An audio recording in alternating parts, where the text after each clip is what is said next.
राम निरंजन जी। जन्म का उद्देश्य। परमात्मा ने जब सृष्टि की रचना की और इसे 84 कोटि योनियों में बांट दिया,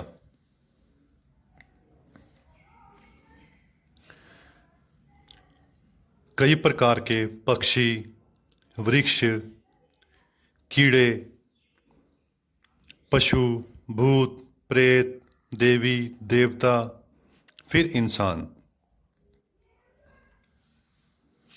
हम अपने कर्मों के अनुसार ही ये 84 के चक्रों में फंसे हुए हैं।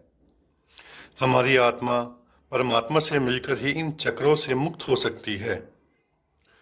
परमात्मा ने इसी कारण ही हमें मनुष्य का जन्म बख्शा है कि इस मानस रूप में ही आकर हम परमात्मा की भक्ति करें और देह के बंधनों से छुटकारा पा सकें। देह के बंधन यानी 84 के चक्र से। यह सब मानव देह में ही संभव है। यह इस देह का जो गौरव है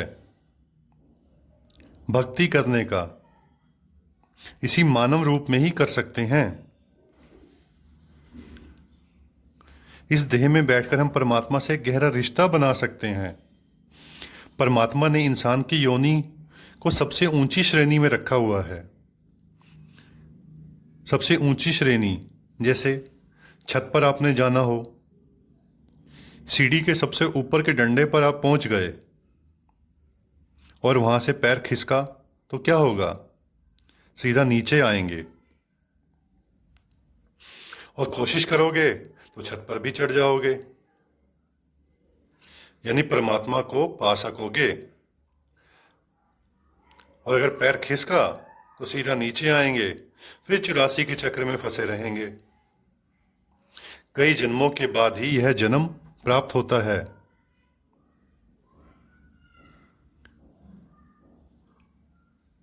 कितने जन्मों के बाद यह जन्म प्राप्त हुआ, तो इस जन्म में आकर तो फायदा उठाना चाहिए। परमात्मा ने यह जन्म बख्शा है, हम पर एक रहमत की है, बहुत बड़ी रहमत दी है कि इसमें आकर हम जन्मों से मुक्त हो सकें और परमात्मा से एक रिश्ता बनाएं। यह दुनिया है जो एक सपने की तरह है। इन आंखों से हम जो देखते हैं कि इतना धन, जमीन, जायदाद, रिश्तेदारी, ये सब हमारे हैं, ये सब जब तक शरीर है तब तक ही साथ देंगे। बाद में सब साथ छोड़ देते हैं। इसी कारण बंदे परमात्मा की भक्ति कर, फिर न जाने कब यह देह प्राप्त हो। इसे ऐशो अशरत में मत गवाओ, मौज मस्ती में मत गवाएं। बड़ी मुश्किल से यह जन्म होता है। यहां आकर इन इंद्रियों के भोगों में मत फंसो। जितना भी दुनिया से हमारा संबंध है वह हमारे शरीर के जरिए ही है। जिस समय शरीर साथ छोड़ जाएगा, इन सब चीजों से हमारा संबंध टूट जाएगा। जब तक परमात्मा ने शरीर दिया है, जब तक परमात्मा ने यह शरीर दिया है, तब तक इसमें बैठकर भक्ति करो, भजन बंदगी करो, जो साथ भी देगी। शरीर को बिना दुख दिए, बिना कष्ट दिए भजन बंदगी कर बंदे। ये जो मन है ना, ये भटकाता ही है। इतनी उम्र हो जाने के बाद भी हम मन पर काबू नहीं पा सके। क्यों? क्या कारण है इसका? मन पर टिकाव नहीं है। मन पर टिकाव कैसे होगा?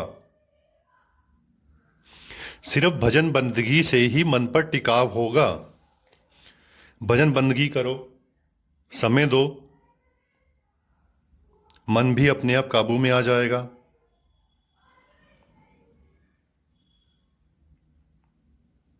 जब तक भक्ति नहीं बन करेंगे कुछ नहीं बनेगा। ये शरीर जो है एक पिंजरा है।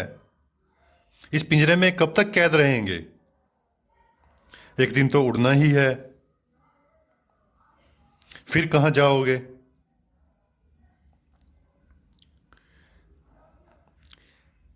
अपना एक घर बनाएं।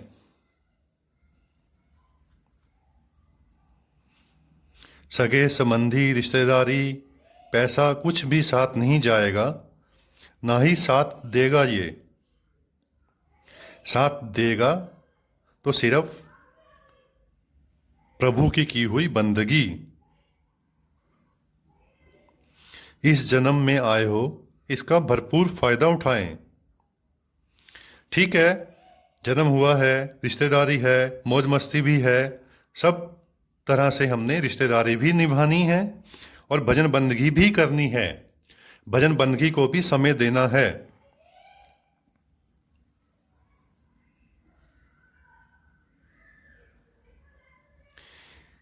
समय नहीं होता, हो नहीं सकता, ये तो सब मन के बहाने हैं।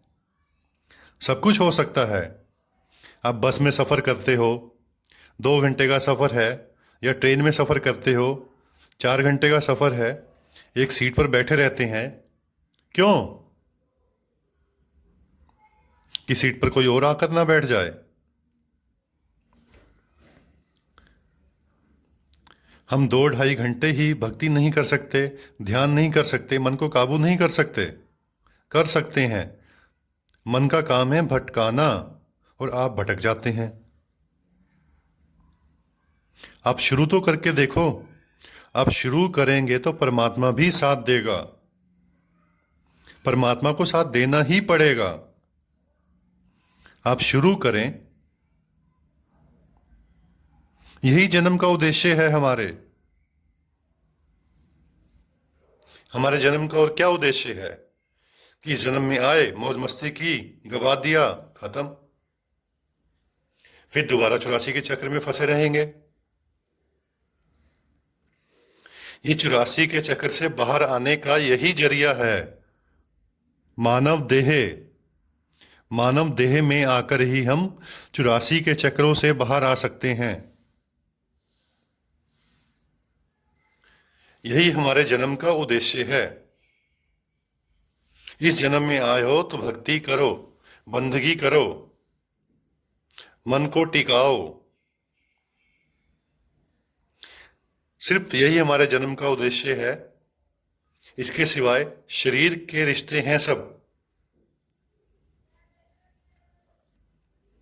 संसार में आए हैं, रह रहे हैं, परिवार है, बच्चे हैं, ये सब शरीर के साथ ही रिश्ता है।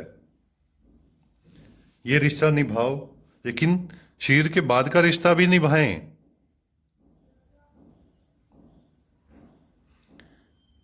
जिसने जन्म दिया उसको हम याद नहीं रखते, बंदगी नहीं करते। प्रभु की बंदगी करें, भजन सिमरन करें, मन को टिकाएं। आप शुरू तो करके देखो, परमात्मा साथ देगा। राम निरंजन जी।